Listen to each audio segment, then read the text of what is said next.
আল্লাহ পাক রব্বুল আলামিন সর্বপ্রথম যখন রূহুল আমিনের মাধ্যমে পৃথিবীর জমিনে কোরআনটুকু নিয়ে আসলেন, বিশ্বনবীকে বললেন ইকরা।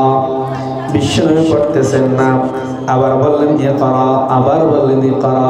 যখন বললেন তোমার রবের নামে পড়ো, ইকরা বিসমি রাব্বিকাল্লাযী খলাক, পড়ো তোমার সেই প্রভুর নামে যিনি তোমাকে একচ্ছত্রের মালিক বানিয়েছেন। সুবহানাল্লাহ।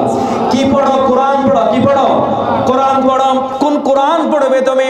কোন কোরআন পড়বে? কোন সংবিধান পড়বে? শোনো, যে কোরআন থেকে পড়তে বলা হচ্ছে এটা হচ্ছে মানুষের জীবনের জন্য একটি গাইডলাইন। যে কোরআন পড়বে, যে কোরআন ধরবে, কোরআন বুঝবে, কোরআন মানবে, কোরআনকে জীবনে ধারণ করতে পারবে, তার জীবন অন্যান্য মানুষের জীবনের মতো হবে না, তার জীবন হবে সুসজ্জিতময়। সুবহানাল্লাহ। যে কোরআন পড়বে, কোরআন জানবে, কোরআন বুঝবে, কোরআন মানবে, সেই হলো সিরাতুল মুস্তাকিমের দিকে যাবে। কোরআন কোন কোরআনের কথা বলছি শুনেন। কোরআনুল কারীমের 2 নম্বরের সূরা সূরাতুল বাকারার ভিতরে কোন সংবিধানের কথাটা স্পষ্টভাবে উল্লেখ করে দিয়েছেন? আলিফ লাম মিম যালিকাল কিতাবু লা রাইবা ফীহি হুদাল লিল মুত্তাকিন। এতক্ষণ পর্যন্ত বলা হচ্ছে সেটা পড়ো। কোনটা পড়ো? কোরআন পড়ো। কোরআন কেন পড়বো? যখন কি জন্য পড়বো?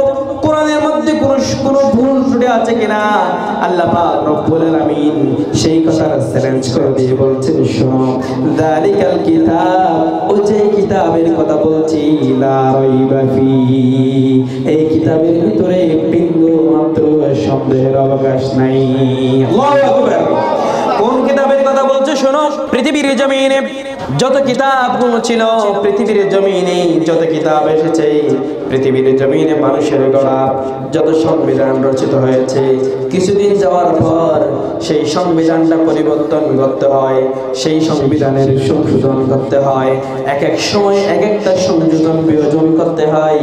কিন্তু আজ থেকে ১,৫০০ বছর আগে যে কোরআন পৃথিবীর জমিনে এসেছে, কিয়ামত পর্যন্ত এই কোরআনের বিন্দু মাত্র পরিবর্তন করা লাগবে না।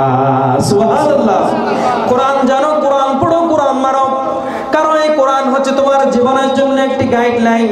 কোরআনের ভিতরে বিন্দু মাত্র কোনো সন্দেহের অবকাশ নাই।